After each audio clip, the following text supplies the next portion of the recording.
ये क्लीयर है कि जत्थेबंदियां आपदी लड़ाई हकूमत नाल लड़नियां चाहुंदियां कि जिस हकूमत ने कानून बनाए उही हकूमत कानूनां नूं वापस लवे। चारों खाने सरकार चित हो चुकी है, टेबल दे उत्ते सरकार उन्हां तो जित नहीं सकी। ते फिर जिहड़ा प्रॉपर्टी दा नुकसान सड़कां दे विच टोए पट के कीता गया, फिर परचे उन्हां ते भी दर्ज कर दिओ कि 26 तरीक नूं लैके सरकार डरी है। क्यों डरी है? 26 दियां तस्वीरां पूरी दुनिया 'च जाणियां। अमृतसर साइड तो कल्लियां 2 ਤੋਂ 3 हज़ार ट्रैक्टर अज तुर पिया कि जे इंडोनेशिया दे विच सुनामी ते अर्थक्वेक आया, उत्थे जे कोई मौत हुई है ਉਹਦੇ ਲਈ ਤੁਸੀਂ ट्वीट कर ਦਿੰਦੇ ਹੋ, ਫਿਰ ਤੁਸੀਂ ਇੱਕ ਵਾਰੀ ਵੀ ਇਹ ट्वीट नहीं ਕੀਤਾ कि ਜਿਹੜੇ ਲੋਕ ਮਰੇ ਭਾਵੇਂ ਉਹ ਤੁਹਾਡੇ ਨਾਲ ਸਹਿਮਤ ਨੇ ਭਾਵੇਂ ਅਸਹਿਮਤ ਨੇ, ਕੁਰਸੀਆਂ ਤੋਂ ਉੱਠ ਕੇ ਐਂਕਰ ਉਹਨੂੰ ਇਨਸਾਫ ਦਿਵਾਉਂਦਾ ਫਿਰਦਾ ਸੀਗਾ। ਬਿਲਕੁਲ ਅੱਜ ਉਹ ਕੀ ਗੱਲ ਉਹਨੂੰ ਇਨਸਾਫ ਮਿਲ ਗਿਆ। ऑन एयर नाल जुड़े हुए सारे दर्शकों का स्वागत है। मैं हरविंदर सिंह बदन ते मेरे नाल मेरे सहयोगी सिमरनजोत सिंह मक्कड़। ਅੱਜ ਦੀ ਮੀਟਿੰਗ ਕੇਂਦਰ ਸਰਕਾਰ ਅਤੇ ਕਿਸਾਨਾਂ ਦੇ ਵਿਚਾਲੇ ਮੁੜ ਹੋਈ ਹੈ। ਨੌਵਾਂ ਗੇੜ ਸੀ ਪਰ ਇਸ ਗੇੜ ਵਿੱਚੋਂ ਵੀ ਕੁਝ ਨਹੀਂ ਮਿਲਿਆ। ਕਿਸਾਨ ਦੱਸ ਰਹੇ ਨੇ ਕਿ ਇਹ ਜੋ ਮੀਟਿੰਗ ਹੋਈ ਸੀ ਇਹ ਵੀ ਬੇਸਿੱਟਾ ਰਹੀ ਹੈ। ਸਿਮਰਨਜੋਤ, ਹੁਣ ਤੱਕ 8 ਮੀਟਿੰਗਾਂ ਹੋਈਆਂ ਨੇ, ਉਹਨਾਂ ਚੋਂ ਇੱਕ ਮੀਟਿੰਗ ਕਿਸਾਨਾਂ ਨੇ ਮੰਨੀ ਸੀ ਕਿ ਕੁਝ ਹੱਦ ਤੱਕ ਸਕਸੈਸਫੁਲ ਰਹੀ ਹੈ। 2 ਜੋ ਮੁੱਦੇ ਸੀ ਉਹਨਾਂ ਤੇ ਗੱਲ ਹੋਈ। ਅੱਜ ਫਿਰ ਕੋਈ ਨਤੀਜਾ ਨਹੀਂ ਨਿਕਲਿਆ, ਕਿਉਂ? ਉੱਤੇ ਕੀ ਲੱਗ ਸਕਦਾ, ਕਿਉਂ नहीं हो सकती गल? देखो अज का जिहड़ा रवैया सी ना सरकार का, वो कोई बहुता चंगा नहीं रहा रविंदर। अज जिस तरह जो इनपुट्स आए ने अंदरों कि जिस तरीके दे नाल नरिंदर तोमर दे नाल तलखी हुई है किसानां दी और जिस तरीके नाल गलबात अंदर हुई है, वो ये साइंस ने कि सरकार शायद हुण सुप्रीम कोर्ट दे विच मामला जाण तो बाद थोड़ी अग्रैसिव नज़र आ रही है। शायद सरकार नूं लग रहा हुण कि सुप्रीम कोर्ट दे राहीं इहदा कोई ना कोई हल निकलू। और एक जिहड़ा टैक्टिक वे हुंदा ना, एक जिहड़ा कि किसी नूं लैट डाउन करना है, जदों तुसीं किसी एजीटेशन दे विचों जां तुसीं जदों धिरां दे विच आपस 'च गलबात हुंदी है तां किसानां दे उत्ते कोर्ट दे जरिए हुण प्रैशर पाउण दी कोशिश जिहड़ी है केंद्र ने कीती। कुछ एक चीज़ां दर्शकां नूं समझणीआं पैणगीआं। पहली गल ये कि किसान कोर्ट नहीं गए। बिल्कुल सरकार वल्लों जवाब जिहड़े दाखल हुंदे ने वो एक PIL पाई जाती है, एक नहीं बहुत सारियां PIL पाईआं जांदियां जिहदे तहत सरकार तो जवाब दाखिल करती है। किसान कहते असीं नहीं जाना, असीं तो आपदे वकील भी नहीं करने, असीं नहीं जाना कोर्ट। बिल्कुल तक ये क्लीयर है कि जत्थेबंदियां आपदी लड़ाई हकूमत नाल लड़नियां चाहुंदियां कि जिस हकूमत ने कानून बनाए उही हकूमत कानूनां नूं वापस लवे। पहली गल ये है। बिल्कुल सरकार कोर्ट के जरिए तुसीं देखो कि भाजपा के आगूआं दियां अज जिहड़ियां गल्लां जिहड़ियां कुछ एक बयान देश पद्धर तो सामने आए है, उन्होंने कहना शुरू करता कि जी ये तो कोर्ट की भी नहीं मनते, कोर्ट ने जिहड़ी कमेटी बनाई है तो उस कमेटी नूं भी नहीं मनते। बिल्कुल अज कई बीजेपी लीडरां दी आई है कि भी किसान ने जो सुप्रीम कोर्ट तो ऊपर नहीं है। बिल्कुल तो ये टैक्टिक सीगे समझ। जिस दिन सरकार सुप्रीम कोर्ट दे विच जांदी है चीज़ां समझ आ गईयां सी कि हुण सारे राह सरकार दे बंद ने, चारों खाने सरकार चित हो चुकी है, टेबल दे उत्ते सरकार उन्हां तो जित नहीं सकी, किसी पक्षों भी सरकार इहदे फायदे नहीं गिना सकी। जदों गल्लां बातां होईयां तां सरकार उन्हां मीटिंग्स दे विच इन्हां कानूनां दे फायदे आगूआं नूं नहीं दस सकी, सगों आगूआं ने उहदे नुकसान सरकार नूं दसते कि इन्हां दे नुकसान की ने। तां जदों ये सब कुछ होया तां अखीरला पैंतड़ा ये सीगा कि कोर्ट दे विच जाके सारी गलबात हो जाती। तो रविंदर अज की जिहड़ी मीटिंग है वो पहला समझ आ रही सी कि बेसिट्टा होनी है। दूजी गल अज अंदर होया की, बिल्कुल अज शरेआम सरकार ने कहता कि असी सिंगल पॉइंट एजेंडे ते डिस्कस करना है। बिल्कुल जां तां तुसीं अमेंडमेंट की गल कर लो तो ठीक है, नहीं असी रिपील का तो साडे वल्लों साफ इनकार है, असी रिपील नहीं करनी। अंदर मीटिंग सिमरनजोत एक ना मीटिंग विच होर गल हुई सी कि भी हुण जिहड़ा खट्टर साहब उत्थे होया सी कॉन्फ्रेंस सीगी, एक जगह रैली सीगी, उत्थे भंन-तोड़ होई है, उहनूं लैके 900 FIR किसानां ते दर्ज होई है। मीटिंग दे अंदर राज्यपाल साहब ने यह भी गल चक्की भी किसानां दे उत्ते FIR हो क्यों रही है। देखो ये बड़ा इंपॉर्टेंट पॉइंट है क्योंकि विरोध जो हो रहा है किसान आपदियां हक्कां वास्ते विरोध कर रहे, फिर तो FIR उन्हां ते भी कर दिओ जिन्हां ने सड़कां तोड़ियां सीगियां, जिन्हां ने टोए पट्टते सी उन्हां ते भी FIR कर दिओ। वो ब्यूरोक्रेट ते पुलिस अफसर भी लभ ले सरकार, और जिहड़े किसी मंत्री जां मुख मंत्री ने आर्डर दिते सीगे FIR तां ही है ना कि तुसीं प्रॉपर्टी का नुकसान कर रहे हो, तुसीं खलल पा रहे हो, तो फिर जिहड़ा प्रॉपर्टी का नुकसान ਸੜਕਾਂ ਦੇ ਵਿੱਚ ਟੋਏ ਪੱਟ ਕੇ ਕੀਤਾ ਗਿਆ, ਫਿਰ ਪਰਚੇ ਉਹਨਾਂ ਤੇ ਵੀ ਦਰਜ ਕਰ ਦਿਓ। ਨੈਸ਼ਨਲ ਮੁੱਦਾ ਸੀਗਾ ਉਹ। ਤਾਂ ਦੇਖੋ ਇਸ ਚੀਜ਼ ਨੂੰ ਸਮਝਣਾ ਪਊਗਾ। ਸਰਕਾਰ ਹੁਣ ਜਿਸ ਤਰ੍ਹਾਂ ਬਾਕੀ ਸਾਰੇ ਮੁੱਦਿਆਂ ਨੂੰ ਦੇਸ਼ ਦੇ ਵਿੱਚ ਡੀਲ ਕਰਦੀ ਹੈ, ਅੰਦਰ ਇਹ ਵੀ ਕਿਹਾ ਗਿਆ ਕਿ ਸਰਕਾਰ ਅਸੀਂ ਚਲਾਉਣੇ ਪਿਆ, ਤੁਸੀਂ ਨਹੀਂ ਸਰਕਾਰ ਚਲਾ ਰਹੇ। ਇਹ ਕੋਈ ਤਰੀਕਾ ਥੋੜੀ ਹੈ ਗੱਲ ਕਰਨ ਦਾ। ਤੁਸੀਂ ਐਜੀਟੇਸ਼ਨ ਦੇ ਵਿੱਚ ਆਏ ਲੋਕਾਂ ਦੇ ਨਾਲ ਜਿਹੜੇ ਆਪਦੀਆਂ ਹੱਕਾਂ ਲਈ ਉੱਥੇ ਲੜ ਰਹੇ ਹੈ, ਉਹ ਜਦੋਂ ਤੁਹਾਡੇ ਨਾਲ ਟੇਬਲ ਟਾਕ ਤੇ ਬਹਿੰਦੇ, ਤੁਸੀਂ ਉਹਨਾਂ ਨਾਲ ਇਸ ਤਰ੍ਹਾਂ ਗੱਲ ਕਿਵੇਂ ਕਰ ਸਕਦੇ ਹੋ? ਬੜਾ ਵੱਡਾ ਸਵਾਲ ਹੈ। ਮੇਰਾ ਇੱਕ ਸਵਾਲ ਹੈ ਸਿਮਰਨ, ਤੁਹਾਡੇ ਨਾਲ ਸਵਾਲ ਹੈ ਕਿ ਵੀ ਹੁਣ ਤੱਕ ਜੋ ਨਤੀਜਾ ਚੱਲਦਾ ਰਿਹਾ, ਮੀਟਿੰਗਾਂ ਚੱਲਦੀਆਂ ਰਹੀਆਂ, ਗੁੱਸੇ ਹੋਏ ਨੇ, ਤਲਖੀਆਂ ਹੁੰਦੀਆਂ ਰਹੀਆਂ ਨੇ, ਕੀ 10ਵੇਂ ਗੇੜ ਦੀ ਮੀਟਿੰਗ ਹੋਣੀ ਚਾਹੀਦੀ ਹੈ? ਕਿਸਾਨ ਜਾਣੇ ਚਾਹੀਦੇ ਨੇ? ਨਹੀਂ ਦੇਖੋ, ਇਹ ਮੀਟਿੰਗਸ ਹੋਣੀਆਂ ਚਾਹੀਦੀਆਂ। ਜਥੇਬੰਦੀਆਂ ਕਦੇ ਵੀ ਹੁਣ ਮੀਟਿੰਗ ਤੋਂ ਪਿੱਛੇ ਨਹੀਂ ਹਟਣਗੀਆਂ। ਜੇ ਉਹ ਹਟ ਜਾਂਦੀਆਂ ਫਿਰ ਤਾਂ ਬਹੁਤ ਸਾਫ਼ ਹੈ, ਉਹ ਸਰਕਾਰ ਵੱਲੋਂ ਇਹ ਨੈਰੇਟਿਵ ਹੋਊਗਾ ਕਿ ਦੇਖੋ ਜੀ ਇਹ ਤਾਂ ਭੱਜ ਗਏ, ਇਹ ਗੱਲਬਾਤ ਤੋਂ ਭੱਜ ਗਏ। ਤਾਂ ਇੱਕ ਬੜੀ ਸਿੰਪਲ ਗੱਲ ਹੈ, ਮੀਟਿੰਗਸ ਦੇ ਵਿੱਚ ਭਾਵੇਂ ਮੌਨ ਰੱਖ ਕੇ ਵਾਪਸ ਆ ਜਾਣ, ਜਿਸ ਤਰ੍ਹਾਂ ਪਹਿਲਾਂ ਕਰਦੇ ਆਏ। ਇੱਕ ਵਾਰ ਮੀਟਿੰਗ 'ਚ ਤੁਹਾਡੇ ਯਾਦ ਹੋਣਾ, ਚੌਥੀ ਜਾਂ ਪੰਜਵੀਂ ਮੀਟਿੰਗ 'ਚ ਵੀ ਮੌਨ ਧਾਰ ਲਿਆ ਸੀਗਾ। ਚਾਹੇ ਮੀਟਿੰਗ ਦੇ ਵਿੱਚ ਜਵਾਬ ਦਿੱਤਾ ਜਾਵੇ, ਲੇਕਿਨ ਮੀਟਿੰਗਸ ਤੋਂ ਆਗੂ ਨਹੀਂ ਪਿੱਛੇ ਹਟਣਗੇ। ਮੀਟਿੰਗਸ ਉਹ ਕਰਨਗੇ 19 ਜਾਂ 21 ਦੀ, ਜਿਵੇਂ ਤੁਸੀਂ ਦੱਸ ਰਹੇ ਹੋ ਕਿ ਅਗਲੀ ਮੀਟਿੰਗ ਹੋ ਸਕਦੀ ਹੈ। ਦੋਵੇਂ ਧਿਰਾਂ ਦੇ ਵਿੱਚ ਜਿਹੜੀ ਸਹਿਮਤੀ ਹੋਊਗੀ ਮੀਟਿੰਗ ਦੀ ਡੇਟ ਨੂੰ ਲੈ ਕੇ, ਫਾਈਨਲ ਹੈ 12 ਵਜੇ ਦਾ ਟਾਈਮ ਦੇਤਾ, 19 ਤਰੀਕ ਨੂੰ। ਇਸ ਗੱਲ 'ਚ ਕੋਈ ਦੋ ਰਾਏ ਨਹੀਂ ਕਿ 26 ਤਰੀਕ ਨੂੰ ਲੈ ਕੇ ਸਰਕਾਰ ਡਰੀ ਹੈ। ਕਿਉਂ ਡਰੀ ਹੈ? 26 ਦੀਆਂ ਤਸਵੀਰਾਂ ਪੂਰੀ ਦੁਨੀਆ 'ਚ ਜਾਣੀਆਂ ਹੈ। ਬਿਲਕੁਲ। ਜਦੋਂ 26 ਤਰੀਕ ਨੂੰ, ਹਾਲਾਂਕਿ ਬਲਬੀਰ ਸਿੰਘ ਰਾਜੇਵਾਲ ਸਟੇਜ ਤੇ ਆ ਕੇ ਕੀ ਕਹਿੰਦੇ ਆ, ਉਹ ਇੱਕ ਇਰਰੈਲੇਵੈਂਟ ਗੱਲ ਹੈ ਕਿ ਸਰਹੱਦਾਂ ਤੇ ਜਾਣਾ ਹੈ ਜਾਂ ਦਿੱਲੀ ਦੇ ਅੰਦਰ ਦਾਖਲ ਹੋਣਾ ਹੈ, ਇਹ ਬਾਅਦ ਦੀਆਂ ਗੱਲਾਂ ਨੇ। ਪਰ 26 ਨੂੰ ਜੋ ਹੋਣਾ ਹੈ, 26 ਨੂੰ ਜਿਸ ਤਰ੍ਹਾਂ ਜੋ ਮਾਰਚ ਜਿਸ ਪੱਧਰ ਦੇ ਉੱਤੇ, ਅੱਜ ਦੀ ਜਿਹੜੀ ਰਿਪੋਰਟ ਹੈ ਅੰਮ੍ਰਿਤਸਰ ਸਾਈਡ ਤੋਂ ਕੱਲਿਆਂ, ਥੋੜੀ ਦੇਰ ਪਹਿਲਾਂ ਮੈਂ ਕਿਸੇ ਬਹੁਤ ਸੀਨੀਅਰ ਕਿਸੇ ਵਿਅਕਤੀ ਦੇ ਨਾਲ ਗੱਲ ਕਰ ਰਿਹਾ ਸੀ, ਉਹਨਾਂ ਨੇ ਦੱਸਿਆ ਕਿ 2 ਤੋਂ 3 ਹਜ਼ਾਰ ਟਰੈਕਟਰ ਅੱਜ ਤੁਰ ਪਿਆ ਮਾਝੇ ਤੋਂ। ਬਠਿੰਡੇ ਤੋਂ ਵੀ ਖਬਰ ਆਈ ਹੈ। ਤੁਸੀਂ ਦੇਖੋ ਕਿ ਅੱਜ ਜੇ 15 ਤਰੀਕ ਨੂੰ, ਅੱਜ ਮੇਰੇ ਖਿਆਲ 15 ਤਰੀਕ ਹੈ, ਜੇ ਅੱਜ ਟਰੈਕਟਰਸ 2-3 ਹਜ਼ਾਰ ਤੁਰ ਪਏ ਤਾਂ 26 ਤੱਕ ਉੱਥੇ ਕਿੰਨਾ ਟਰੈਕਟਰ ਹੋ ਜਾਊਗਾ। ਇਸ ਗੱਲ ਨੂੰ ਪੰਜਾਬ ਤੇ ਹਰਿਆਣਾ ਵਾਸੀ ਜਿਹੜੇ ਹੈ ਉਹ ਹੋਂਦ ਦੀ ਲੜਾਈ ਦੇ ਤੌਰ ਤੇ ਲੈ ਰਹੇ ਆ, ਤਾਂ ਉੱਥੇ ਪਹੁੰਚ ਰਹੇ ਆ। ਤਾਂ ਜਿਹੜੀ ਸਰਕਾਰ ਦੇ ਟੈਕਟਿਕਸ ਹੈ ਨਾ, ਇਹ ਕਲੀਅਰ ਤੇ ਇਹ ਜਿਵੇਂ ਪ੍ਰੈਡਿਕਟੇਬਲ ਹੈ। ਜਿਹੜੀ ਕੋਈ ਮਾੜੀ ਫਿਲਮ ਹੁੰਦੀ ਹੈ ਨਾ ਰਵਿੰਦਰ, ਜਿਹੜੀ ਆਪਾਂ ਨੂੰ ਬਹੁਤੀ ਦਰਸ਼ਕਾਂ ਨੂੰ ਪਸੰਦ ਨਹੀਂ ਆਉਂਦੀ, ਉਹ ਤਾਂ ਹੁੰਦੀ ਹੈ ਜਦੋਂ ਅਸੀਂ ਜਾਂਦੇ ਆ ਨਾ, ਕਈ ਵਾਰ ਸਾਨੂੰ ਪਹਿਲਾਂ ਹੀ ਪਤਾ ਹੁੰਦਾ ਹੁਣ ਅਗਲਾ ਸੀਨ ਆ ਹੋਣਾ ਹੈ, ਬਿਲਕੁਲ ਹੁਣ ਆ ਹੋਣਾ ਹੈ। ਆਪਾਂ ਕਈ ਵਾਰੀ ਪਹਿਲੇ 15 ਕੁ ਮਿੰਟਾਂ ਦੀ ਫਿਲਮ ਦੇਖ ਕੇ ਦੱਸ ਦਿੰਦੇ ਆ ਵੀ ਆਹ ਬੰਦੇ ਨੇ ਕਤਲ ਕੀਤਾ ਹੈ। ਹਾਂ, ਹੋ ਜਾਂਦਾ, ਆਪਾਂ ਨੂੰ ਪਹਿਲਾਂ ਹੀ ਪਤਾ ਲੱਗ ਜਾਂਦਾ ਨਾ, ਹੁੰਦਾ ਅਕਸਰ ਉਹ ਪਤਾ ਲੱਗ ਜਾਂਦਾ ਨਾ। ਉਹ ਫਿਲਮ ਫਲॉप ਹੋ ਜਾਂਦੀ ਹੈ ਥੀਏਟਰ ਚੋਂ। ਫਿਲਮਾਂ ਉਹ ਹਿੱਟ ਜਾਂਦੀਆਂ ਜਿਹੜੀਆਂ ਅਖੀਰ ਦੇ ਉੱਤੇ ਜਾ ਕੇ ਲਾਸਟ ਵਾਲੇ ਸਕਿੰਟ 'ਚ ਬੰਦਾ ਕਵੇ ਅੱਛਾ ਐ ਵੀ ਹੋ ਸਕਦਾ ਹੈ। ਇਹ ਜਿਹੜੀ ਸਰਕਾਰ ਹੈ, ਇਹ ਫਿਲਮ ਫਲॉप ਹੋ ਚੁੱਕੀ ਹੈ। ਇਹ ਇਸ ਕਰਕੇ ਫਲॉप ਹੋ ਚੁੱਕੀ ਹੈ ਕਿ ਸਾਨੂੰ ਸਮਝ ਆ ਰਿਹਾ ਕਿ ਕੀ ਕਰ ਰਹੇ ਆ। ਬਹੁਤ ਪਹਿਲਾਂ ਕਹਿਤਾ ਸੀ ਰਵਿੰਦਰ, ਮੈਂ ਆਖਰੀ ਗੱਲ ਕਰ ਰਿਹਾ, ਬਹੁਤ ਪਹਿਲਾਂ ਸਾਡੇ ਜਿਹੜੇ ਲਾਅ ਦੇ ਐਕਸਪਰਟਸ ਉਹਨਾਂ ਨੇ ਕਹਿਤਾ ਸੀਗਾ ਕਿ ਇੱਕ ਦਿਨ ਸੁਪਰੀਮ ਕੋਰਟ ਜਾਇਆ ਜਾਊਗਾ। ਸੁਪਰੀਮ ਕੋਰਟ ਗਏ। ਬਹੁਤ ਪਹਿਲਾਂ ਕਹਿਤਾ ਸੀਗਾ ਕਿ ਕਮੇਟੀ ਬਣਨ ਦੀ ਗੱਲ ਹੋ ਸਕਦੀ ਹੈ। ਚਲੋ ਮਾਨਯੋਗ ਕੋਰਟ ਨੇ ਕਮੇਟੀ ਬਣਾਈ, ਅਸੀਂ ਉਹਦੇ ਤੇ ਤਾਂ ਸਵਾਲ ਨਹੀਂ ਕਰ ਸਕਦੇ, ਪਰ ਕਮੇਟੀ ਦੇ ਆਗੂ 2 ਜਿਹੜੇ ਮੈਂਬਰ ਹੈ ਅਸਤੀਫਾ ਦੇ ਗਏ, ਉਹ ਜਵਾਬ ਦੇ ਗਏ। ਤੇ ਕਮੇਟੀ ਕਾਦੀ ਰਹਿ ਗਈ ਮਗਰ? ਬਿਲਕੁਲ ਕਮੇਟੀ ਤਾਂ ਲੰਡੀ ਹੋ ਗਈ। ਜੇ 50% 4 ਲੱਤਾਂ ਵਾਲਾ ਜਾਨਵਰ ਸੀ, 2 ਵੱਢਤੀਆਂ ਤਾਂ ਅਗਲਾ ਪਾਸਾ ਤਾਂ ਉਹਦਾ ਹਿੱਸਾ ਡਿੱਗ ਪਿਆ। ਔਰ ਆਖਰੀ ਗੱਲ ਇਹ ਸੀ ਕਿ ਜੋ ਵਰਤਾਰਾ ਜਿਸ ਤਰ੍ਹਾਂ ਦਾ ਹੁਣ ਤੱਕ ਹੋ ਰਿਹਾ, ਇਨਸੈਂਸਿਟਿਵਿਟੀ ਹੈ ਜਿਹੜੀ, ਕਿ ਤੁਸੀਂ ਇੰਨੀਆਂ ਮੌਤਾਂ ਤੋਂ ਬਾਅਦ ਵੀ ਤੁਹਾਨੂੰ ਇਹ ਲੱਗਦਾ ਹੈ ਕਿ ਜੇ ਇੰਡੋਨੇਸ਼ੀਆ ਦੇ ਵਿੱਚ ਸੁਨਾਮੀ ਤੇ ਅਰਥਕੁਏਕ ਆਇਆ, ਉੱਥੇ ਜੇ ਕੋਈ ਮੌਤ ਹੋਈ ਹੈ, ਉਹਦੇ ਲਈ ਤੁਸੀਂ ਟਵੀਟ ਕਰ ਦਿੰਦੇ ਹੋ ਕਿ ਮੈਨੂੰ ਬਹੁਤ ਅਫਸੋਸ ਹੈ। ਜਿਹੜੇ ਟਰੰਪ ਵਾਲਾ ਜਿਹੜਾ ਕੈਪੀਟਲ ਬਿਲਡਿੰਗ ਦੇ ਵਿੱਚ, ਉਹਦੇ ਬਾਰੇ ਤੁਸੀਂ ਟਵੀਟ ਕਰ ਦਿੰਦੇ ਹੋ, ਤੇ ਤੁਸੀਂ ਇੱਕ ਵਾਰੀ ਵੀ ਇਹ ਟਵੀਟ ਨਹੀਂ ਕੀਤਾ ਕਿ ਜਿਹੜੇ ਲੋਕ ਮਰੇ, ਭਾਵੇਂ ਉਹ ਤੁਹਾਡੇ ਨਾਲ ਸਹਿਮਤ ਨੇ ਭਾਵੇਂ ਅਸਹਿਮਤ ਨੇ, ਉਹ ਤੁਹਾਡੇ ਮੁਲਕ ਦੇ ਬਸ਼ਿੰਦੇ ਆ, ਉਹ ਬਗਾਨੇ ਮੁਲਕੋਂ ਨਹੀਂ ਆਏ, ਉਹ ਬੰਗਲਾਦੇਸ਼ ਜਾਂ ਪਾਕਿਸਤਾਨ ਚੋਂ ਆ ਕੇ ਇੱਥੇ ਪ੍ਰੋਟੈਸਟ ਨਹੀਂ ਕਰ ਰਹੇ ਸੀ, ਤੁਹਾਡੇ ਆਪਣੇ ਮੁਲਕ ਦੇ ਨੇ। ਇੱਕ ਵਾਰ ਵੀ ਨਹੀਂ ਸਰਿਆ ਕਿ ਤੁਸੀਂ ਘੱਟੋ ਘੱਟ ਇਹ ਲਿਖ ਦਿਓ ਕਿ ਠੀਕ ਹੈ ਅਸੀਂ ਇਹ ਕਾਨੂੰਨ ਬਣਾਏ ਆ, ਸਾਨੂੰ ਸਹੀ ਲੱਗਦੇ ਆ, ਤੁਹਾਨੂੰ ਨਹੀਂ ਲੱਗਦੇ, ਪਰ ਤੁਸੀਂ ਸਾਡੇ ਮੁਲਕ ਦੇ ਬਸ਼ਿੰਦੇ ਹੋ, ਤੁਹਾਡੀ ਮੌਤਾਂ ਦੇ ਉੱਤੇ ਅਸੀਂ ਦੁੱਖ ਪ੍ਰਗਟ ਕਰਦੇ ਆ, ਸਾਨੂੰ ਇਹਨਾਂ ਸ਼ਹਾਦਤ ਜੇ ਸ਼ਬਦ ਨਹੀਂ ਵਰਤ ਸਕਦੇ, ਮੌਤ ਹੀ ਵਰਤ ਦਿਓ। ਘੱਟੋ ਘੱਟ ਇਹੀ ਕਹਿ ਦਿਓ ਕਿ ਜਿਹੜਾ ਬੰਦਾ ਉੱਥੇ ਆਪਣਾ ਜਵਾਨ ਪੁੱਤ, ਅਸੀਂ ਲਗਾਤਾਰ ਉਹ ਖਬਰਾਂ ਦਿਖਾਈਆਂ, 18 ਸਾਲ ਦਾ ਜਸ਼ਨਪ੍ਰੀਤ ਬਠਿੰਡੇ ਦਾ, ਉਹਦੀ ਮਾਂ ਵੱਲ ਦੇਖ ਕੇ ਤਰਸ ਨਹੀਂ ਆਉਂਦਾ ਇਹਨਾਂ ਨੂੰ ਕਿ ਉਹ ਸਾਰੀ ਜ਼ਿੰਦਗੀ ਆਪਣੀ ਕਿਵੇਂ ਕੱਟੂਗੀ।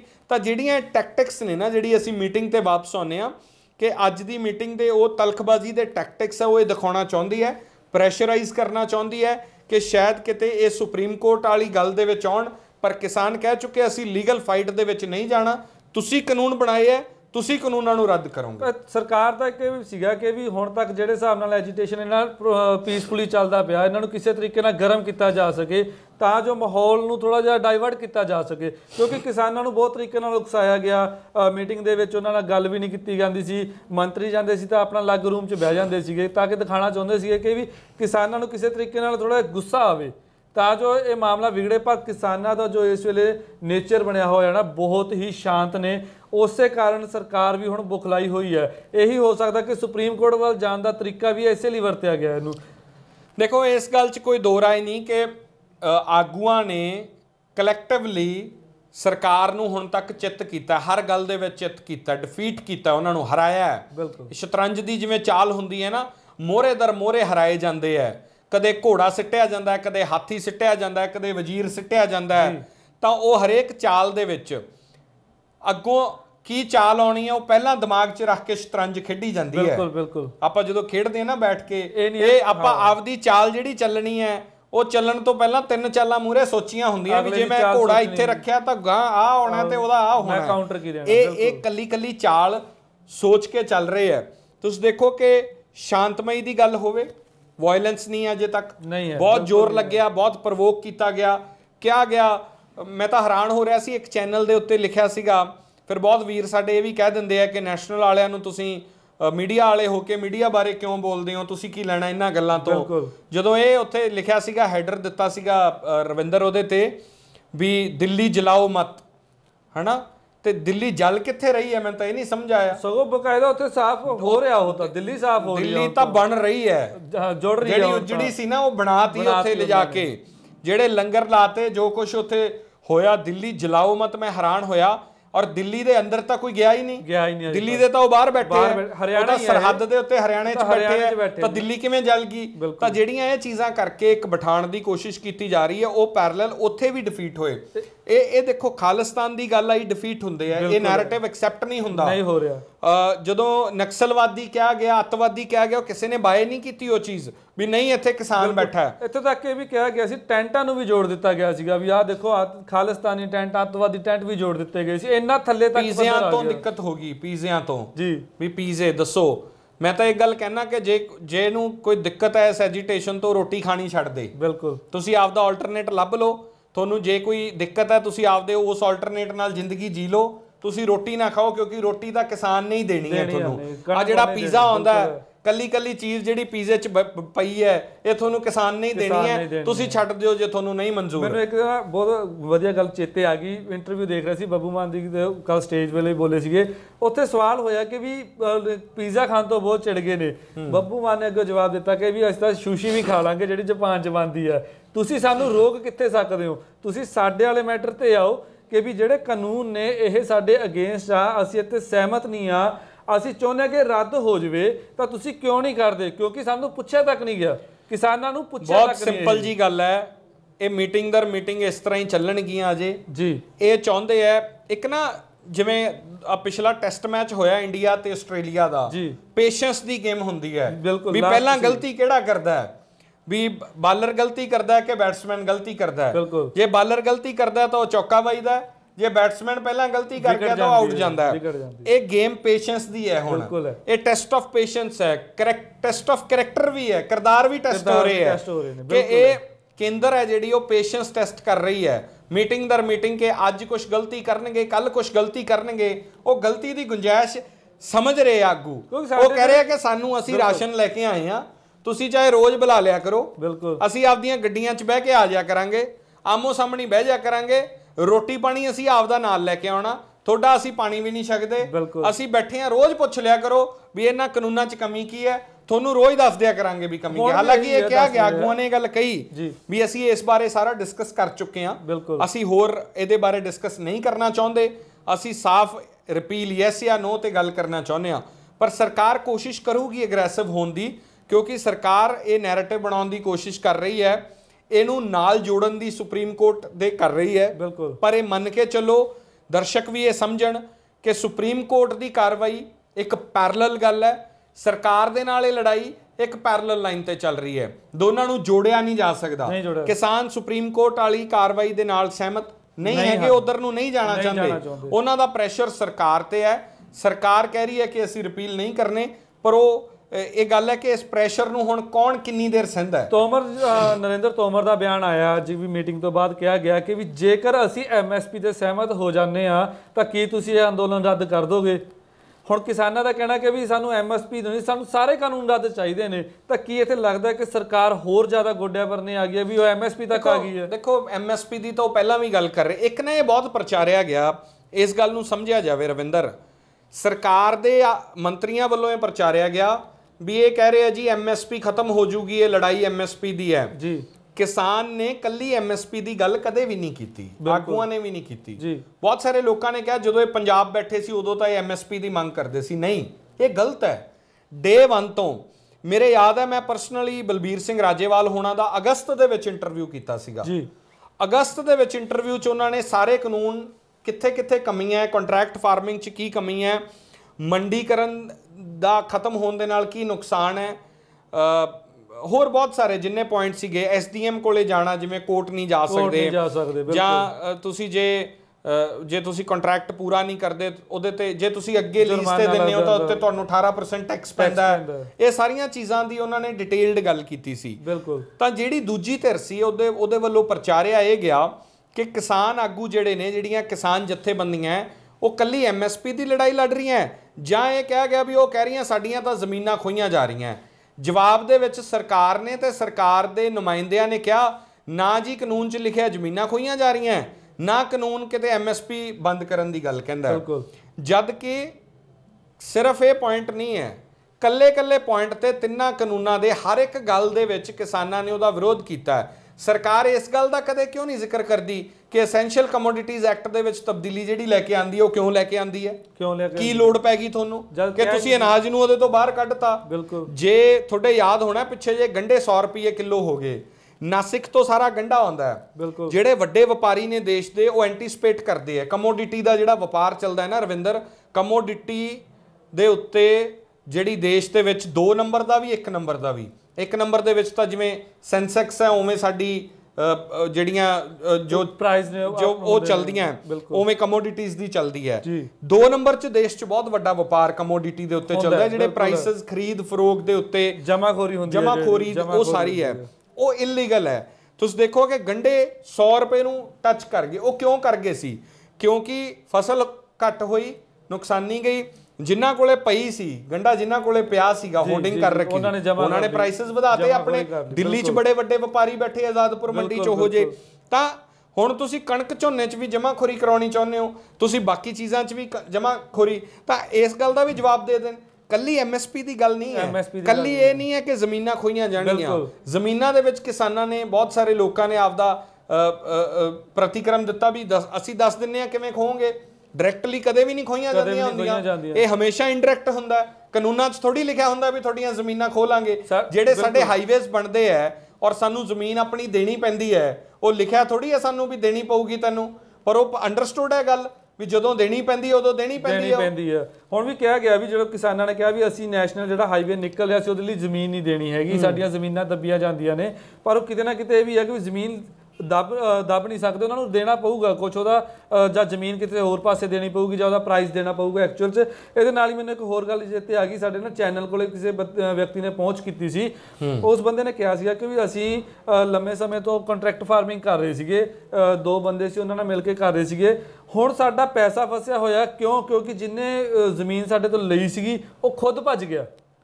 ਹੁਣ ਕਹਿੰਦਾ ਨਾ ਅਸੀਂ ਉੱਤੇ ਬੀਜ ਸਕਦੇ ਹਾਂ, ਨਾ ਅਸੀਂ ਉਹ ਤੋਂ ਵੱਢ ਸਕਦੇ ਹਾਂ, ਨਾ ਅਸੀਂ ਉਹ ਤੋਂ ਕੋਈ ਕਮਾਈ ਕਰ ਸਕਦੇ ਹਾਂ, ਅਸੀਂ ਤਾਂ ਸਾਰੇ ਪਾਸੇ ਡੁੱਬ ਗਏ ਨਾ। ਕਿਉਂਕਿ ਹੁਣ ਜਿਹਦੇ ਕੋਲੇ ਜ਼ਮੀਨ ਲਈ ਸੀ, ਹੁਣ ਕਾਨੂੰਨੀ ਤੌਰ ਤੇ ਵੀ ਜ਼ਮੀਨ ਉਹਦੀ ਹੈ, ਕਾਨੂੰਨ ਤੌਰ ਤੇ ਵਾਹੀ ਉਹ ਕਰ ਸਕਦਾ ਹੈ, ਵਾਹੀ ਨਹੀਂ ਕਰ ਸਕਦੇ। ਹੁਣ ਉਹ ਜਦੋਂ ਤੱਕ ਉਹ ਬੰਦਾ ਨਹੀਂ ਲੱਭਣਾ ਉਦੋਂ ਤੱਕ ਮਗਰਲੇ ਪੈਸੇ ਵੀ ਨਹੀਂ ਆਉਣੇ, ਗਾਂ ਵੀ ਨਹੀਂ ਪਤਾ। ਜਿੰਨੀ ਦੇਰ ਤੱਕ ਕੰਟਰੈਕਟ ਹੈ ਉਨੀ ਦੇਰ ਕੰਟਰੈਕਟ। ਅਦਾਲਤ ਵਿੱਚ ਕੇਸ ਚੱਲਦਾ, ਅਦਾਲਤ 'ਚ ਕੇਸ ਲਮਕਦਾ ਜਾ ਰਿਹਾ, ਅਦਾਲਤ ਦੇ ਵਿੱਚ ਕੇਸ ਪਤਾ ਨਹੀਂ ਕਿੰਨੀ ਦੇਰ ਚੱਲਣਾ ਹੈ। ਪਰ ਇਹ ਪ੍ਰੋਬਲਮਸ ਨੇ। ਇਹ ਕਿੰਨੂ ਦੀ ਕੰਟਰੈਕਟ ਖੇਤੀ ਹੁੰਦੀ ਆ ਬੋਰ ਇਲਾਕੇ ਦੇ ਵਿੱਚ, ਬਹੁਤ ਸਾਰੇ ਵਪਾਰੀ ਕਿੰਨੂ। ਕਈ ਵਾਰੀ ਪ੍ਰੋਬਲਮ ਕੀ ਆਉਂਦੀ ਹੈ, ਕੋਈ ਗੱਡੀ ਮੰਨ ਲਓ ਪੁਲਿਸ ਨੇ ਫੜ ਲਈ, ਜਾਂ ਅੱਗੇ DTOs ਹੁੰਦੇ ਸੀ, ਗੱਡੀ ਉਹ ਫੜ ਲੈਂਦੇ ਸੀ। ਕਿੰਨੂ ਹੁਣ ਉਹ 1 ਜਾਂ 1.5 ਦਿਨ ਦੇ ਅੰਦਰ ਜੇ ਆਪਣੇ ਜਗ੍ਹਾ ਤੇ ਨਹੀਂ ਪਹੁੰਚਿਆ ਉਹ ਖਰਾਬ ਹੋ ਜਾਂਦਾ ਸੀ। ਉਹ ਜਦੋਂ ਕੰਟਰੈਕਟ ਵਾਲਾ ਹੁੰਦਾ ਸੀ, ਕਈ ਵਾਰੀ ਗੱਡੀ ਫੜੀ ਜਾਂਦੀ ਸੀ, ਉਹ ਰੌਲਾ ਪੈ ਜਾਂਦਾ ਸੀ ਆਪਸ 'ਚ। ਜਿਹੜਾ ਮਾਲਕ ਹੈ ਉਹ ਕਹਿੰਦਾ ਸੀਗਾ ਵੀ ਮੈਂ ਤਾਂ ਤੇਰੇ ਨਾਲ ਕੰਟਰੈਕਟ ਕੀਤਾ, ਮੈਂ ਤੂੰ ਤੋੜਨਾ ਵੀ ਤੂੰ ਆ, ਟਰਾਂਸਪੋਰਟੇਸ਼ਨ ਵੀ ਤੇਰੀ ਹੈ, ਤੂੰ ਤਾਂ ਲੈ ਗਿਆ ਆਪਣਾ ਮਾਲ ਇੱਥੋਂ ਪੱਟ ਕੇ, ਮੈਨੂੰ ਤਾਂ ਪੇਮੈਂਟ ਦੇ। ਅੱਗੋਂ ਜਿਹਦੇ ਨਾਲ ਜਿਹੜੀ ਕੰਪਨੀ ਨਾਲ ਕੰਟਰੈਕਟ ਹੋਇਆ, ਕੰਪਨੀ ਕਹਿੰਦੀ ਹੈ ਜੀ ਨਹੀਂ ਸਾਡੀ ਤਾਂ ਗੱਡੀ ਫੜ ਕੇ ਮਾਲ ਖਰਾਬ ਹੋ ਗਿਆ, ਅਸੀਂ ਹੁਣ ਸਾਰੇ ਪੈਸੇ ਕਿੱਥੋਂ ਦੇ ਦਾਂਗੇ। ਉਹ ਡਿਸਪਿਊਟ ਆ ਜਾਂਦਾ, ਡਿਸਪਿਊਟ ਫਿਰ ਜਾ ਕੇ ਕਿਸਾਨ ਨੂੰ ਉਹਦਾ ਨੁਕਸਾਨ ਹੈ। ਤਾਂ ਇਹ ਬਹੁਤ ਸਾਰੀਆਂ ਪ੍ਰੋਬਲਮਸ ਨੇ, ਇਸ ਪ੍ਰੋਬਲਮਸ ਨੂੰ ਸਮਝਣਾ ਪਊਗਾ। ਔਰ ਜਿੱਥੋਂ ਤੱਕ ਸਰਕਾਰ ਦਾ ਸਵਾਲ ਹੈ, ਨੋ ਡਾਊਟ ਕਿ ਸਰਕਾਰ ਭਾਵੇਂ ਅੱਖਾਂ ਕੱਢਦੀ ਹੋਵੇ, ਚਾਹੇ ਸਰਕਾਰ ਆਪਦਾ ਰਵੱਈਆ ਅਗਰੈਸਿਵ ਰੱਖਦੀ ਹੋਵੇ, ਸਰਕਾਰ ਇਸ ਵੇਲੇ ਅੰਡਰ ਪ੍ਰੈਸ਼ਰ ਹੈ। ਔਰ ਬਹੁਤ ਸਾਰੇ ਲੋਕ ਇਹ ਵੀ ਕਹਿ ਰਹੇ ਸੀ ਕਿਤੇ ਇਹ ਇੱਕ ਨੈਰੇਟਿਵ ਤਾਂ ਨਹੀਂ ਝੂਠਾ ਬਣਾਉਣ ਦੀ ਕੋਸ਼ਿਸ਼ ਕੀਤੀ ਜਾ ਰਹੀ, ਵਾਰ-ਵਾਰ ਕਹਿ ਕੇ ਕਿ ਸਰਕਾਰ ਪ੍ਰੈਸ਼ਰ 'ਚ ਹੈ, ਪਰ ਪ੍ਰੈਸ਼ਰ 'ਚ ਨਾ ਹੋਵੇ। ਇੱਦਾਂ ਨਹੀਂ ਹੁੰਦਾ। ਜਦੋਂ ਤੁਸੀਂ ਇੰਨੇ ਦੇਰ ਤੋਂ ਉੱਥੇ ਐਜੀਟੇਸ਼ਨ 'ਤੇ ਬੈਠੇ ਹੋ ਔਰ ਹਰ ਰੋਜ਼ ਤੁਹਾਨੂੰ ਉਹ ਮੀਟਿੰਗਾਂ ਲਈ ਜੇ ਬੁਲਾ ਰਹੇ ਹੈ, ਤਾਂ ਇਹ ਕਲੀਅਰ ਹੈ। ਹਾਂ, ਜੇ ਉਹ ਮੀਟਿੰਗਾਂ ਕਰਨੀਆਂ ਬੰਦ ਕਰ ਜਾਣ, ਅਵੇਸਲੇ ਹੋ ਜਾਣ, ਧਿਆਨ ਨਾ ਦੇਣ, ਜਾਂ ਫਿਰ ਇੱਕ ਗੱਲ ਮੈਨੂੰ ਹਮੇਸ਼ਾ ਲੱਗਦੀ ਹੈ, ਜਦੋਂ ਨੈਸ਼ਨਲ ਮੀਡੀਆ ਤੋਂ ਕੋਈ ਖਬਰ ਮਨਫੀ ਹੋ ਜੇ ਨਾ, ਉਦੋਂ ਉਹਦਾ ਮਤਲਬ ਇਹ ਹੁੰਦਾ ਵੀ ਸਰਕਾਰ ਨੂੰ ਉਹਦੀ ਪਰਵਾਹ ਨਹੀਂ ਹੈ। ਯਾਦ ਕਰੋ ਸ਼ਸ਼ਾਂਤ ਸਿੰਘ ਰਾਜਪੂਤ ਵਾਲੀ ਖਬਰ, ਜਦੋਂ ਬਿਹਾਰ ਦੀਆਂ ਚੋਣਾਂ ਸੀਗਾ, ਨੇਰੀ ਲਿਆਤੀ ਚੈਨਲਾਂ ਨੇ, ਕੁਰਸੀਆਂ ਤੋਂ ਉੱਠ ਕੇ ਐਂਕਰ ਉਹਨੂੰ ਇਨਸਾਫ ਦਿਵਾਉਂਦਾ ਫਿਰਦਾ ਸੀਗਾ। ਅੱਜ ਉਹ ਕੀ ਗੱਲ, ਉਹਨੂੰ ਇਨਸਾਫ ਮਿਲ ਗਿਆ, ਅੱਜ ਉਹਦੀ ਆਤਮਾ ਨੂੰ ਸ਼ਾਂਤੀ ਮਿਲ ਗਈ। ਕੇਸ ਅੱਜ ਵੀ ਚੱਲ ਰਿਹਾ, ਕੇਸ ਚੱਲ ਰਿਹਾ। ਉਹ ਜਿਹੜੀ ਐਕਟਰੈਸ ਸੀਗੀ, ਉਹਦੇ ਮੈਨੂੰ ਲੱਗਦਾ ਬਾਥਰੂਮ ਤੱਕ ਕੈਮਰੇ ਲੈ ਵੜ ਗਈ ਦੁਨੀਆ ਵੀ ਹੁਣ ਉਹ ਆਹ ਕਰ ਰਹੀ ਹੈ, ਉਹ ਕਰ ਰਹੀ ਹੈ। ਬਿਹਾਰ ਦੀਆਂ ਇਲੈਕਸ਼ਨਾਂ ਖਤਮ ਹੋਈਆਂ, ਉਹ ਮੁੱਦਾ ਵੀ ਉਹਦਾ ਇਨਸਾਫ ਵੀ ਖਤਮ ਹੋ ਗਿਆ। ਉਹ ਜਿਹੜਾ ਕੁਰਸੀ ਤੋਂ ਉੱਠ ਕੇ ਭਾਈ ਸਾਹਿਬ ਕਹਿੰਦੇ ਸੀਗੇ ਵੀ ਅਸੀਂ ਦਿਵਾਵਾਂਗੇ ਇਨਸਾਫ, ਉਹਨੇ ਆਪਦਾ ਹੀ ਕੋਟ ਬਣਾਤੀ, ਉਹਨੇ ਚੱਕ ਕੇ ਕਹਿਤਾ ਵੀ ਕਾਤਲ ਹੀ ਇਹ ਹੈ ਫਲਾਨੀ, ਕਿਉਂਕਿ ਸਰਕਾਰ ਨੂੰ ਉਦੋਂ ਫਰਕ ਪੈ ਰਿਹਾ ਸੀਗਾ। ਇਹ ਇੱਕ ਬੜਾ ਕਲੀਅਰ ਗੱਲ ਹੈ, ਜਦੋਂ ਨੈਸ਼ਨਲ ਮੀਡੀਆ ਤੇ ਜੋ ਚੀਜ਼ ਚੱਲ ਰਹੀ ਹੈ ਨਾ, ਇਟ ਮੀਨ ਸਰਕਾਰ ਨੂੰ ਉਹਦਾ ਫਰਕ ਪੈ ਰਿਹਾ ਹੈ। ਅੱਜ ਜੇ ਕਿਸਾਨ ਆਗੂ ਭਾਵੇਂ ਕੋਈ ਨੈਗੇਟਿਵ ਦਿਖਾ ਰਿਹਾ ਚੈਨਲ ਤੇ, ਭਾਵੇਂ ਉਹਨਾਂ ਨੂੰ ਪੋਜ਼ਿਟਿਵ ਦਿਖਾ ਰਿਹਾ, ਜਦੋਂ ਤੱਕ ਉੱਥੇ ਚੱਲ ਰਿਹਾ, ਇਟ ਮੀਨਸ ਇਹ ਚੀਕ ਤਾਂ ਨਿਕਲੀ ਹੋਈ ਹੈ। ਪਿਛਲੀ ਮੀਟਿੰਗ ਦੇ ਦੌਰਾਨ ਦੇਖਿਆ ਸੀ ਇੱਕ ਨੈਸ਼ਨਲ ਮੀਡੀਆ ਵੱਲੋਂ ਇੱਕ ਕਿਸਾਨ ਆਗੂ ਨੂੰ ਫੜ ਘੇਰਨ ਦੀ ਕੋਸ਼ਿਸ਼ ਕੀਤੀ ਗਈ ਸੀਗੀ, ਤੁਸੀਂ ਵੀ ਦੇਖਿਆ ਹੋਵੇਗਾ। ਇੱਕੋ ਹੀ ਅਦਾਰਾ ਸੀਗਾ, ਤਾਂ ਉਹਦੇ ਵਿੱਚ ਸੀਗਾ ਵੀ ਇੱਕ ਕਿਸਾਨ ਆਗੂ ਨੂੰ ਇਸ ਤਰੀਕੇ ਨਾਲ ਫੜਿਆ ਹੋਇਆ ਸੀਗਾ ਕਿ ਵੀ ਕਿਤੇ ਨਾ ਕਿਤੇ ਕੋਈ ਉਹ ਗਲਤੀ ਹੋ ਜਾਵੇ, ਤਾਂ ਕਿ ਵੀ ਇਸ ਮੁੱਦੇ ਨੂੰ ਮੋੜਨ ਦੀ ਕੋਸ਼ਿਸ਼ ਹੋਵੇ। ਮਹਾਰਾਸ਼ਟਰ ਦੇ ਵਿੱਚ ਜਦੋਂ ਬੀਜੇਪੀ ਦੇ ਨਾਲ ਸ਼ਿਵ ਸੈਨਾ ਇਲੈਕਸ਼ਨ ਲੜਦੀ, ਬਾਅਦ ਦੇ ਵਿੱਚ ਕਾਂਗਰਸ ਦੇ ਨਾਲ ਉਹ ਸਰਕਾਰ ਬਣਾ ਲੈਂਦੇ ਆ, ਪਾਲ ਘਰ ਦੇ ਵਿੱਚ ਇਨਸੀਡੈਂਟ ਹੋ ਜਾਂਦਾ ਹੈ, ਨੇਰੀ ਲਿਆ ਦਿੰਦੇ ਆ ਚੈਨਲ ਪਾਲ ਘਰ ਨੂੰ ਦਿਖਾਉਣ ਦੀ। ਉਹ ਕੀ ਉਹਨਾਂ ਨੂੰ ਇਨਸਾਫ ਮਿਲ ਗਿਆ? ਹੁਣ ਸਾਧੂਆਂ ਨੂੰ ਮੈਨੂੰ ਦੱਸੋ, ਜਿਹੜੇ ਸਾਧੂ ਮਾਰੇ ਉਹਨਾਂ ਨੂੰ ਧਰਮ ਦੇ ਨਾਂ ਤੇ ਉਹ ਵਰਤ ਕੇ, ਕਿਉਂਕਿ ਉਦੋਂ ਲੱਗਦਾ ਸੀ ਕਿ ਸ਼ਾਇਦ ਉद्धਵ ਠਾਕਰੇ ਦੀ ਸਰਕਾਰ ਡੇਗ ਲਾਂਗੇ, ਕਿਸੇ ਤਰੀਕੇ ਜੋੜ ਤੋੜ ਹੋ ਜਾਊਗਾ। ਫਿਰ ਤੁਸੀਂ ਆਓ, ਬੰਗਾਲ ਦੀਆਂ ਚੋਣਾਂ ਆ ਰਹੀਆਂ, ਬੰਗਾਲ ਦੀਆਂ ਚੋਣਾਂ ਨੂੰ ਲੈ ਕੇ ਹੁਣ ਕਿਸੇ ਨਾ ਕਿਸੇ ਦਿਨ ਕੋਈ ਆਰਐਸਐਸ ਵਾਲੇ ਦੀ ਲੜਾਈ, ਜਾਂ ਕਿਸੇ ਆਗੂ ਦਾ ਕੋਈ ਰੌਲਾ, ਜਾਂ ਮਮਤਾ ਬੈਨਰਜੀ ਦੇ ਨਾਲ ਕੋਈ ਨਾ ਕੋਈ ਉਸ ਤਰ੍ਹਾਂ ਦਾ ਕੋਈ ਇਨਸੀਡੈਂਟ ਹੋਣਾ, ਔਰ ਉਹ ਚੱਲੂਗਾ। ਇਦਾਂ ਹੀ ਅਰਵਿੰਦ ਕੇਜਰੀਵਾਲ ਦੇ ਦਿੱਲੀ ਦੀ ਇਲੈਕਸ਼ਨਾਂ ਯਾਦ ਕਰੋ ਤੁਸੀਂ, ਬੰਗਾਲ ਦੇ ਵਿੱਚ ਹੀ ਦੱਸ ਰਿਹਾ। ਹੁਣ ਵੀ ਬੰਗਾਲ 'ਚ ਬੀਜੇਪੀ ਇਹੀ ਰੋਲਾ ਪਾ ਰਹੀ ਹੈ ਕਿ ਵੀ ਸਾਡੇ ਕਾਰਕੁਨਾਂ ਤੇ ਹਮਲੇ ਹੋ ਰਹੇ ਨੇ। ਉਹਦਾ ਕਾਰਨ ਇਹੀ ਹੈ ਨਾ, ਇਲੈਕਸ਼ਨਸ ਨੇ ਨੇੜੇ। ਜਿਹੜੀ ਇਹ ਗੱਲ ਹੈ ਕਿ ਅਸੀਂ ਇਹ ਸੋਚਦੇ ਹਾਂ ਕਿ ਸਰਕਾਰ ਨੂੰ ਅਸਰ ਹੋ ਰਿਹਾ ਕਿ ਨਹੀਂ ਹੋ ਰਿਹਾ, ਤਾਂ ਬਹੁਤ ਸਿੰਪਲ ਫੰਡਾ ਹੈ। ਤੁਹਾਨੂੰ ਕੋਈ ਇੰਟਰਨਲ ਰਿਪੋਰਟਾਂ ਲੈਣ ਦੀ ਲੋੜ ਨਹੀਂ, ਤੁਹਾਨੂੰ ਕੋਈ ਬਹੁਤ ਘਾਗ ਪੱਤਰਕਾਰੀ ਕਰਨ ਦੀ ਵੀ ਇਹਦੇ 'ਚ ਲੋੜ ਨਹੀਂ, ਪੁੱਛਣ ਦੀ ਗਾਂ ਤੱਕ ਜਾਓ ਨਾ। ਸਿਰਫ ਨੈਸ਼ਨਲ ਮੀਡੀਆ ਜਿਹੜਾ ਉਹ ਸ਼ੀਸ਼ਾ ਬਣ ਕੇ ਖੜਾ ਹੈ। ਜਿਹੜੀ ਚੀਜ਼ ਉੱਥੇ ਚੱਲ ਰਹੀ ਹੈ, ਸਰਕਾਰ ਨੂੰ ਫਰਕ ਪੈ ਰਿਹਾ ਤਾਂ ਚੱਲ ਰਹੀ ਹੈ, ਜਦੋਂ ਫਰਕ ਪੈਣਾ ਬੰਦ ਹੋ ਜਾਂਦਾ ਉੱਥੋਂ ਚੱਲਣੀ ਹਟ ਜਾਂਦੀ ਹੈ। ਬਿਲਕੁਲ। ਦੁਬਾਰਾ ਇੱਕ ਵਾਰੀ ਸਿਮਰਨ ਸਾਰੀ ਗੱਲ ਦੱਸ ਦਿੰਦੇ ਆ ਮੀਟਿੰਗ ਦੇ ਬਾਰੇ, ਜੋ ਕੁਝ ਹੈ ਹੁਣ ਤੱਕ ਦੀਆਂ ਜੋ 9 ਗੇੜ ਦੀਆਂ ਮੀਟਿੰਗਾਂ ਹੋ ਗਈਆਂ, ਅੱਜ 9ਵੇਂ ਗੇੜ ਦੀ ਮੀਟਿੰਗ ਸੀ। ਇਹ ਵੀ ਬੇਸਿੱਟਾ ਦੱਸੀ ਹੈ ਕਿਸਾਨਾਂ ਨੇ। ਪਿਛਲੀ ਇੱਕ ਮੀਟਿੰਗ ਵਿੱਚ ਜ਼ਰੂਰ 2 ਮੁੱਦਿਆਂ ਤੇ ਗੱਲ ਹੋਈ ਸੀ, ਪਰ ਇਸ ਮੀਟਿੰਗ ਵਿੱਚ ਵੀ ਕੋਈ ਮੁੱਦੇ ਤੇ ਗੱਲ ਨਹੀਂ ਹੋਈ। ਤਾਂ ਹੁਣ ਸਰਕਾਰ ਨੇ ਕਹਿ ਦਿੱਤਾ ਕਿ ਅਸੀਂ 19 ਤਰੀਕ ਨੂੰ ਮਿਲਾਂਗੇ, ਸਮਾਂ ਦੇ ਦਿੱਤਾ ਹੈ। ਤੇ ਪਰ ਗੱਲ ਇਹ ਹੈ ਕਿ ਵੀ ਜੋ ਫੈਸਲਾ ਹਾਲੇ ਤੱਕ ਨਹੀਂ ਹੋਇਆ ਉਹ ਅੱਗੇ ਕਿਵੇਂ ਹੋਵੇਗਾ, ਇਸ ਤੇ ਜ਼ਰੂਰ ਸਹਿਮਤੀ ਕੁਐਸਚਨ ਜ਼ਰੂਰ ਬਣਿਆ ਹੁੰਦਾ ਹੈ ਕਿ ਵੀ ਸਰਕਾਰ ਕਿਸ ਤਰੀਕੇ ਨਾਲ ਇਹਨੂੰ ਠੰਡੇ ਬਸਤੇ 'ਚ ਪਾਉਣ ਦੀ ਕੋਸ਼ਿਸ਼ ਕਰ ਰਹੀ ਹੈ। ਪਰ ਇਸ ਜੋ ਮੁੱਦੇ ਤੇ ਸਿਮਰਨ, ਮੈਂ ਇੱਕ ਤੁਹਾਨੂੰ ਜਾਣਕਾਰੀ ਲੈਣਾ ਚਾਹੁੰਦਾ ਸੀਗਾ ਕਿ ਵੀ ਜਿਹੜਾ ਇਹ ਮੁੱਦਾ ਹੈ, ਇਸ ਨੂੰ ਹੁਣ ਜੋ 26 ਜਨਵਰੀ ਤੱਕ ਦਾ ਲੈ ਕੇ ਜਾਇਆ ਜਾ ਰਿਹਾ ਹੈ, 26 ਜਨਵਰੀ ਦਾ ਜਿਹੜਾ ਇੰਪੈਕਟ ਹੈ ਉਹ ਕਿਸ ਤਰੀਕੇ ਨਾਲ ਪੈ ਰਿਹਾ। ਬਿਲਕੁਲ ਇੰਟਰਨੈਸ਼ਨਲ ਮੀਡੀਆ ਕਵਰ ਕਰੇਗਾ। ਯੂਕੇ ਤੋਂ ਉੱਥੇ ਪਹਿਲਾਂ ਪ੍ਰਾਈਮ ਮਿਨਿਸਟਰ ਆ ਰਹੇ ਸੀਗੇ, ਹੁਣ ਉਹਨਾਂ ਦਾ ਦੌਰਾ ਰੱਦ ਹੋ ਗਿਆ। ਹਾਲਾਂਕਿ ਉਹਨੂੰ ਕਰੋਨਾ ਵਾਇਰਸ ਨਾਲ ਜੋੜ ਦਿੱਤਾ ਸੀਗਾ, ਪਰ ਕਿਤੇ ਨਾ ਕਿਤੇ ਇਹੀ ਕਿਹਾ ਜਾ ਰਿਹਾ ਕਿ ਵੀ ਜੋ ਪ੍ਰੈਸ਼ਰ ਪਿਆ ਹੋਇਆ ਇੱਥੋਂ ਦਾ, ਉਹਦੇ ਕਾਰਨ ਦੌਰਾ ਰੱਦ ਹੋਇਆ। ਕਿੰਨਾ ਕੁ ਇਫੈਕਟ ਲੱਗ ਰਿਹਾ 26 ਜਨਵਰੀ ਦੇ ਇਸ ਦੌਰੇ ਦਾ ਤੇ ਟਰੈਕਟਰ ਮਾਰਚ ਦਾ? ਦੇਖੋ, ਇਸ 'ਚ ਕੋਈ ਦੋ ਰਾਏ ਨਹੀਂ। ਪਹਿਲੀ ਗੱਲ ਤਾਂ ਇਹ ਹੈ ਕਿ ਅਸੀਂ ਆਸ ਕਰਦੇ ਹਾਂ ਬੜੇ ਸ਼ਾਂਤਮਈ ਤਰੀਕੇ ਦੇ ਨਾਲ ਇਹ ਪੂਰਾ ਨੇਪਰੇ ਚੜੂਗਾ ਜੀ। ਸਾਨੂੰ ਉਮੀਦ ਹੈ ਔਰ ਸਾਨੂੰ ਭਰੋਸਾ ਰੱਖਣਾ ਚਾਹੀਦਾ ਨੌਜਵਾਨਾਂ ਦੇ ਉੱਤੇ। ਜਿਹੜੇ ਨੌਜਵਾਨ ਇੱਥੋਂ ਤੱਕ ਲੈ ਆਏ ਸੀਗੇ ਔਰ ਉਹ ਬੜੇ ਸ਼ਾਂਤਮਈ ਤਰੀਕੇ ਨਾਲ ਲਿਆਏ ਸੀ, ਉਹ ਗਾਂ ਵੀ ਸ਼ਾਂਤੀ ਰੱਖਣਗੇ, ਇਸ 'ਚ ਕੋਈ ਦੋ ਰਾਏ ਨਹੀਂ। ਬਸ਼ਰਤੇ ਕੋਈ ਹੋਰ ਐਲੀਮੈਂਟ ਉਹਦੇ ਚ ਵੜ ਨਾ ਜਾਣ। ਪੰਜਾਬ ਹਰਿਆਣੇ ਦੇ ਨੌਜਵਾਨ ਤੇ ਕਿਸਾਨਾਂ ਦੇ ਪੁੱਤ ਤਾਂ ਕੋਈ ਗੜਬੜ ਨਹੀਂ ਕਰਨਗੇ, ਸ਼ੋਰ ਹੈ। ਬਿਲਕੁਲ ਹੈ ਜੀ। ਦੂਜੀ ਗੱਲ ਇਹ ਹੈ ਕਿ ਇਹਦਾ ਫਰਕ ਪਊਗਾ, ਇਸ 'ਚ ਕੋਈ ਦੋ ਰਾਏ ਨਹੀਂ ਕਿ ਫਰਕ ਕਿਉਂ ਨਹੀਂ ਪਊਗਾ। ਜਦੋਂ ਰਿਪਬਲਿਕ ਡੇ ਦੇ ਉੱਤੇ ਦੇਸ਼ ਦੇ ਰਾਜਧਾਨੀ ਦੇ ਆਸੇ-ਪਾਸੇ ਜਾਂ ਉਹਦੇ ਅੰਦਰ ਜੇ ਕਿਸਾਨ ਜਾਂਦੇ ਆ ਤਾਂ ਜੇ ਏਡਾ ਵੱਡਾ ਐਜੀਟੇਸ਼ਨ ਹੈ, ਦੁਨੀਆ ਉਹਦੇ ਬਾਰੇ ਗੱਲ ਕਰੂਗੀ। ਸਰਕਾਰ ਨੂੰ ਫਰਕ ਪੈ ਰਿਹਾ ਤਾਂ ਹੀ ਸਰਕਾਰ ਤਰਲੋ ਮੱਛੀ ਵੀ ਹੋ ਰਹੀ ਹੈ, ਇਸ 'ਚ ਵੀ ਕੋਈ ਦੋ ਰਾਏ ਨਹੀਂ। ਪਰ ਸਾਨੂੰ ਇਹ ਸਮਝਣਾ ਪਊਗਾ ਕਿ ਹੁਣ ਤੱਕ ਬੜੇ ਸਿਆਣੇ ਔਰ ਬੜੇ ਵਧੀਆ ਤਰੀਕੇ ਦੇ ਨਾਲ, ਬੜੇ ਸੁਹਿਰਦਤਾ ਦੇ ਨਾਲ ਇਸ ਐਜੀਟੇਸ਼ਨ ਨੂੰ ਆਗੂ ਵੀ ਔਰ ਬਾਕੀ ਲੋਕ ਵੀ, ਜਿਹੜੇ ਆਗੂਆਂ ਤੋਂ ਇਲਾਵਾ ਵੀ ਲੋਕ ਐਜੀਟੇਸ਼ਨ ਨੂੰ ਅੱਗੇ ਲਿਜਾ ਰਹੇ ਉਹ ਲਗਾਏ। ਔਰ ਸਾਨੂੰ ਉਮੀਦ ਹੈ ਕਿ ਬਹੁਤ ਹੀ ਪੀਸਫੁਲ ਜਿਹੜਾ ਇਹ ਮਾਰਚ ਜਿਹੜਾ ਹੋ ਨਿਕਲੂਗਾ। ਹਾਂ, ਸਰਕਾਰ ਇਨਸਾਈਟ ਨਾ ਕਰੇ ਔਰ ਇਹ ਬਹੁਤ ਪੀਸਫੁਲ ਮੈਨੂੰ ਲੱਗਦਾ ਹੈ ਕਿ ਹੋਊਗਾ। ਨੌਜਵਾਨ ਵੀ ਸਮਝਦਾਰ ਹੋ ਗਏ ਨੇ। ਤਾਂ ਬਿਲਕੁਲ ਤੁਹਾਨੂੰ ਜਾਣ ਤੋਂ ਪਹਿਲਾਂ ਦੱਸ ਦਿੰਦੇ ਹਾਂ ਕਿ ਵੀ ਅੱਜ ਦੀ ਮੀਟਿੰਗ ਬੇਸਿੱਟਾ ਰਹੀ ਹੈ। ਅਗਲੀ ਮੀਟਿੰਗ ਦੀ ਡੇਟ 19 ਜਨਵਰੀ ਦੱਸ ਦਿੱਤੀ ਗਈ ਹੈ, ਸਮਾਂ 10 ਵਜੇ ਦਾ ਦੱਸ ਦਿੱਤਾ ਗਿਆ ਹੈ। ਫਿਰ ਵੀ ਦੇਖਦੇ ਹਾਂ ਕਿ ਵੀ ਉਸ ਵੇਲੇ ਕੀ ਨਤੀਜਾ ਨਿਕਲਦਾ। ਅਸੀਂ ਸਾਰਥਕ ਰਹਾਂਗੇ ਕਿ ਜ਼ਰੂਰ ਇਸ ਮੁੱਦੇ ਤੇ ਕੋਈ ਨਾ ਕੋਈ ਹੱਲ ਨਿਕਲੇ। ਤਦ ਤੱਕ ਲਈ ਤੁਸੀਂ ਇਸ ਚੈਨਲ ਨਾਲ ਜੁੜੇ ਜ਼ਰੂਰ ਰਹੋ, ਕਿਉਂਕਿ ਔਨ ਏਅਰ ਤੁਹਾਡੇ ਤੱਕ ਹਰ ਇੱਕ ਮੁੱਦਾ ਬੇਬਾਕੀ ਨਾਲ ਲੈ ਕੇ ਦੁਬਾਰਾ ਹਾਜ਼ਰ ਹੋਵੇਗਾ। ਧੰਨਵਾਦ।